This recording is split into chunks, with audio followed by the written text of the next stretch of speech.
हर 3 वर्ष में मलमास आता है और मलमास के अंतर्गत अधिक मास के अंतर्गत पुरुषोत्तम मास के अंतर्गत जो शिवरात्रि आती है तो शिवरात्रि पर यदि पार्थिव शिवलिंग बनाकर पूजन करी जाती है तो काया का कैसा भी रोग हो वो समाप्त होकर ही रहता है।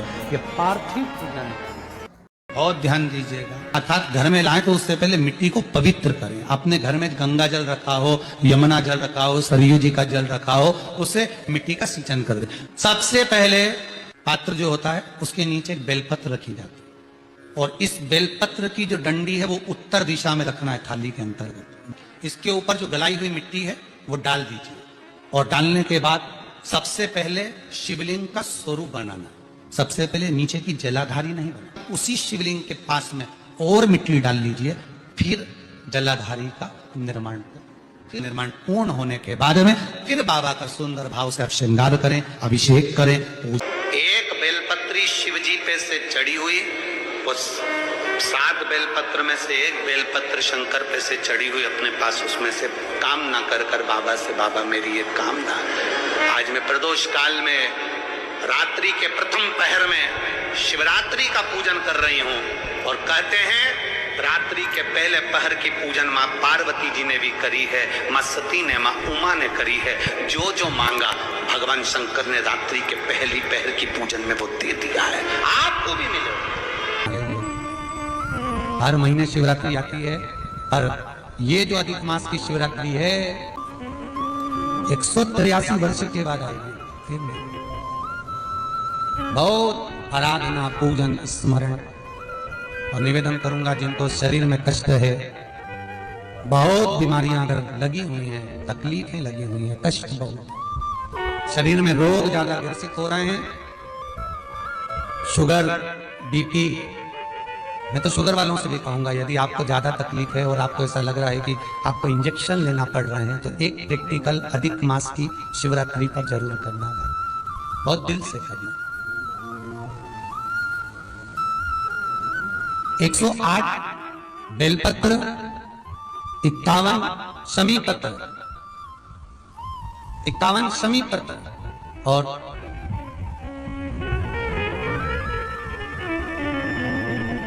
108 बेलपत्र,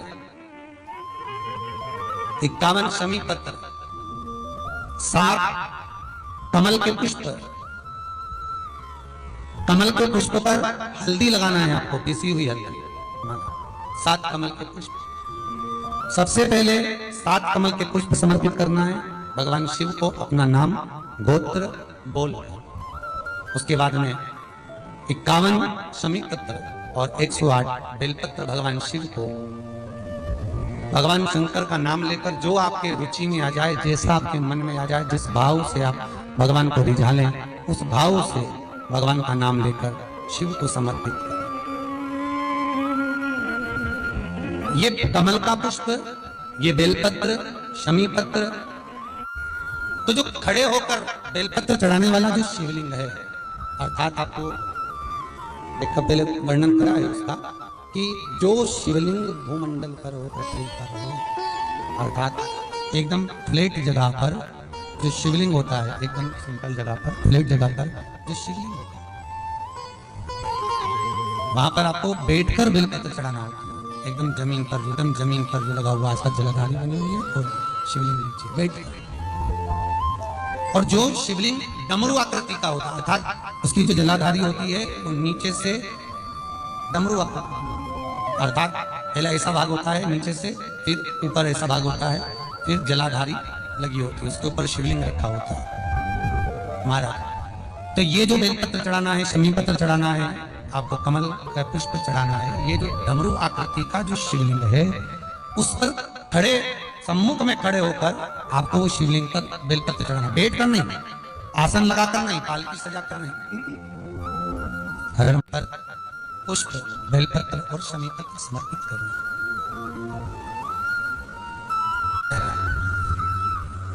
जब चढ़ा दें शिवरात्रि के दिन समर्पित कर दे जरा महाराज, 15 से 20 मिनट वहाँ बैठकर शिव नाम का स्मरण करें, शिव नाम का भजन करें, शिव नाम का स्मरण करें।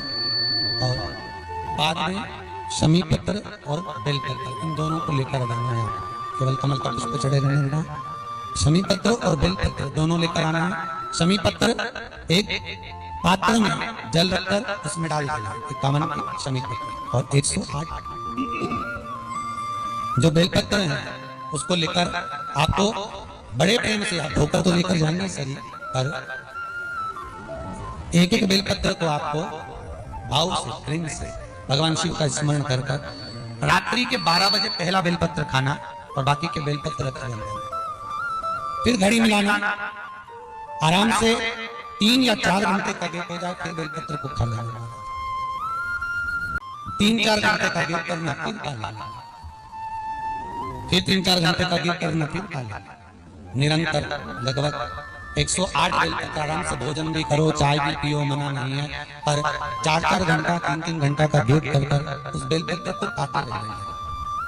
बाद में शुगर की चाहो तो जांच कराओ, चाहे तो जाकर आप डॉक्टर को दिखाओ, आपको खुद मालूम पड़ जाएगा कि आपकी शुगर लेवल पर ही मिले, ऊंची नीची नहीं जा सकती। पर करना यही अश्विन के अधिक मास की शिवरात्रि।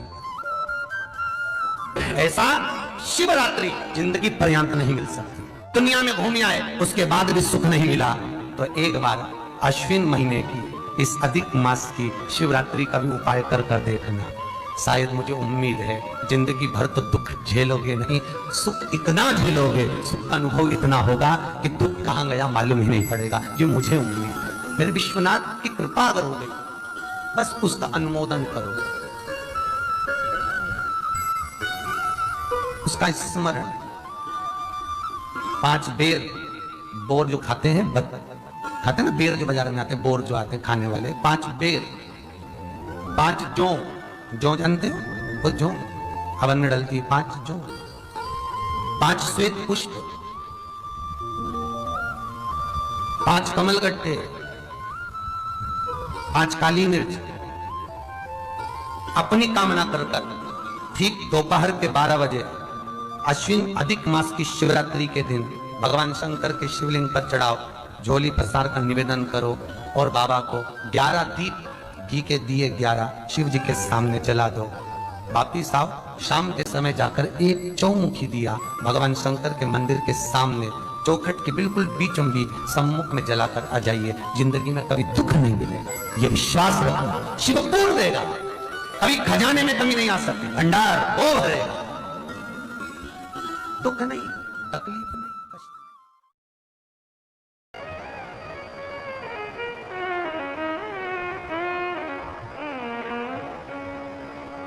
जिस मूर्ति पर हम दूध चढ़ाते हैं, क्या वो मूर्ति हमारी बात सुनती है?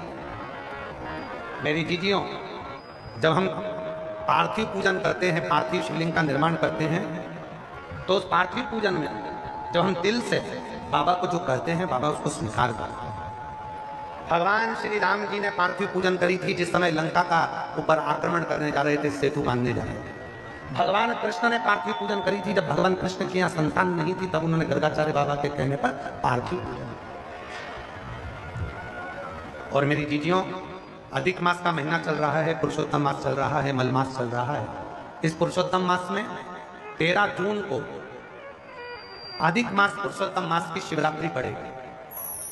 13 जून आपने अपने घर में रहकर ऑनलाइन आस्था चैनल पर, सोशल मीडिया पर, टीवी पर शाम को 7 बजे आप और हम सब मिलकर पार्थिव शिवलिंग का निर्माण कर कर पुरुषोत्तम मास में पूजन करें। 13 जून 2026 शाम को 7 बजे पार्थिव शिवलिंग सब बनाकर रखना, अपने अपने घर में पार्थिव लिंग बनाकर रखना, मिट्टी का शिवलिंग बनाकर रखना। पूजन की लिस्ट हम कल आस्था वालों को भी दे देंगे, जिससे कथा जब चालू होगी तो कथा चालू होने के पहले पूजन की लिस्ट चल जाएगी कि पूजन में क्या क्या सामान चाहिए। कथा समापन के बाद भी पूजन की लिस्ट और कथा के बीच में भी पूजन की लिस्ट चलवाएंगे, जिससे आप लोगों को मालूम पड़े कि अभिषेक में पूजन में क्या क्या सामान चाहिए।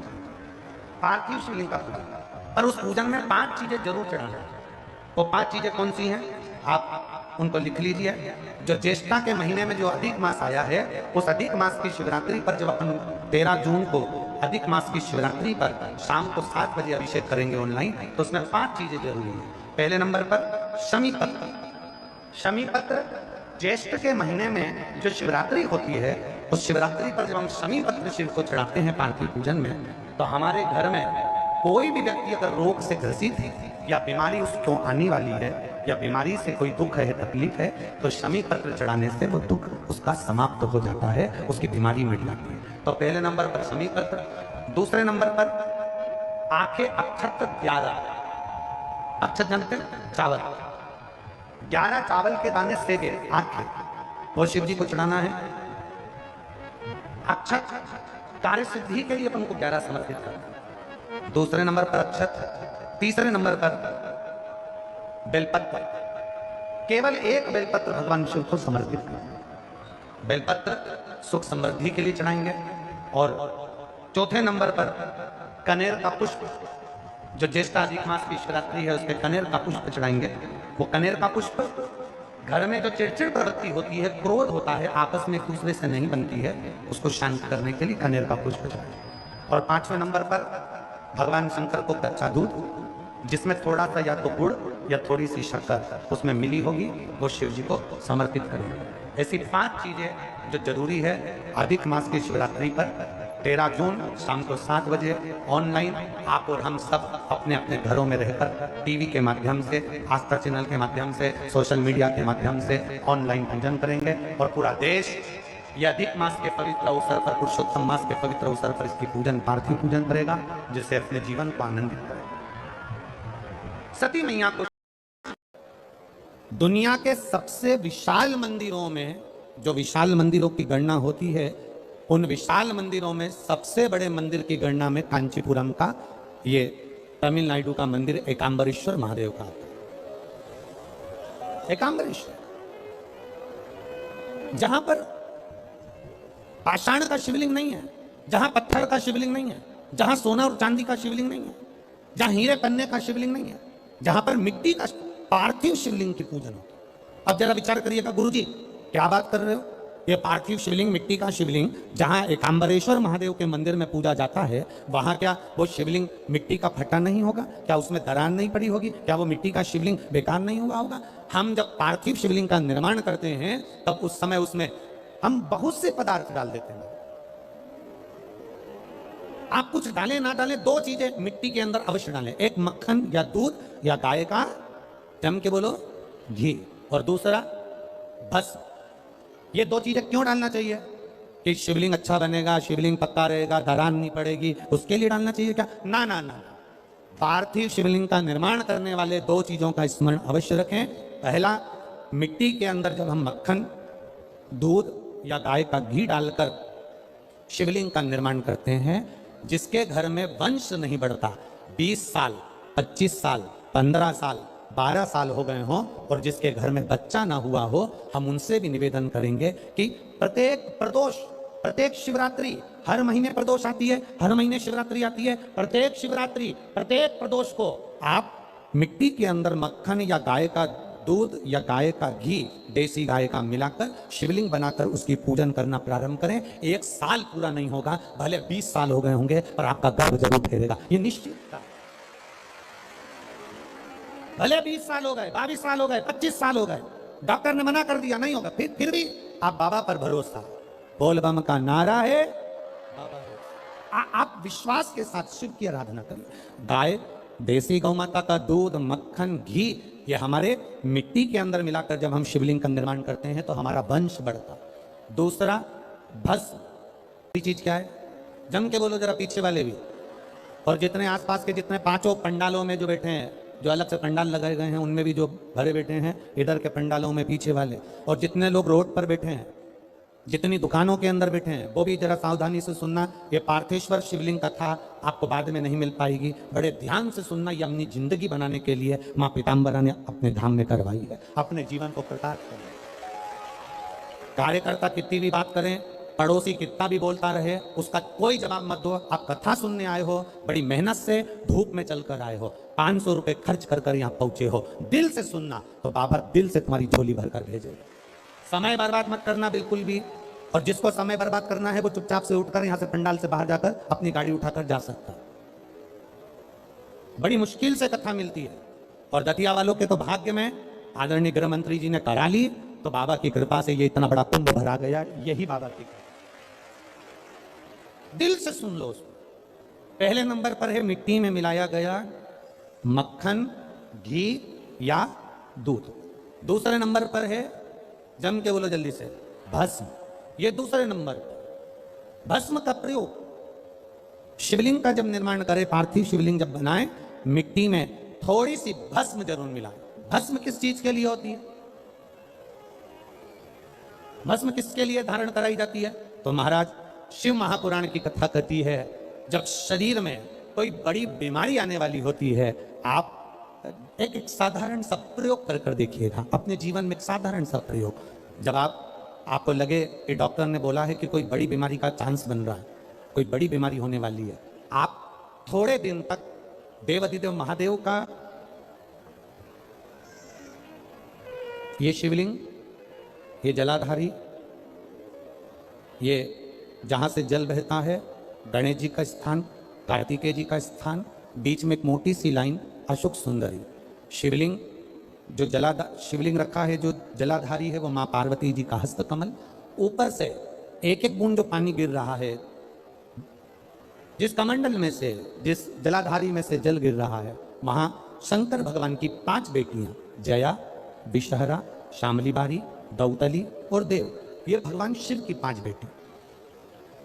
जब आपको लग रहा है कि मेरी जांच होने जा रही है, जब आपको लग रहा है कि मुझे डॉक्टर को दिखाने जा रहे हैं, मुझे लग रहा है कि कोई बड़ी बीमारी ना निकल जाए, अल्ट्रासाउंड करा रहे हैं, एक्सरे करा रहे हैं, उससे पहले घर में अगर थोड़ी सी भस्म रखी है, उस भस्म को जब आप जल चढ़ाने के लिए शिव जी के मंदिर में जाओ, हॉस्पिटल में दिखाने के लिए जांच कराने जाओ, उससे पहले एक काम जरूर करना, शंकर भगवान का जहां शिवलिंग रखा है उस शिवलिंग के पास में भस्म का लेपन कर कर देवाधिदेव महादेव पर 1 लोटा जल समर्पित कर कर उसी भस्म को अपने कलेजे पर, अपने हृदय पर लगाकर देवाधिदेव महादेव का पंचाक्षर मंत्र नमः शिवाय, षडाक्षर मंत्र ओम नमः शिवाय या श्री शिवाय नमस्तुभ्यम बोलकर फिर आप जांच के लिए चले जाओ। कोई बड़ी बीमारी तुम्हारी जिंदगी में निकल ही नहीं सकती। भस्म भस्म हो। भस्म का काम क्या? हमारे रोग को, हमारी बीमारी को, हमारे आने वाले जो रोग हैं, जो बीमारी है, जो तकलीफ है, उसको समाप्त करती है भस्म का।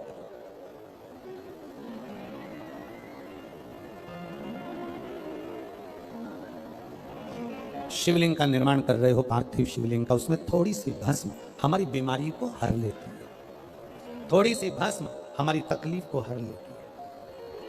भस्म का चपटी भभूत में है खजाना। शिव के शरीर से, भगवान देवाधिदेव महादेव के तन से लगी हुई भस्म साधारण नहीं है।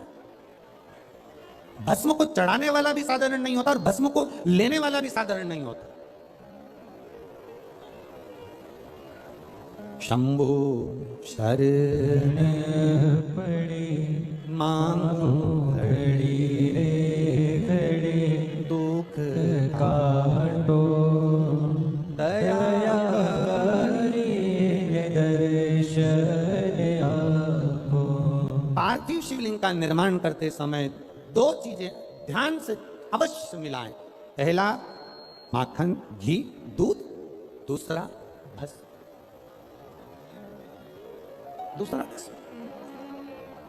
भस्म धारण भी करना चाहिए।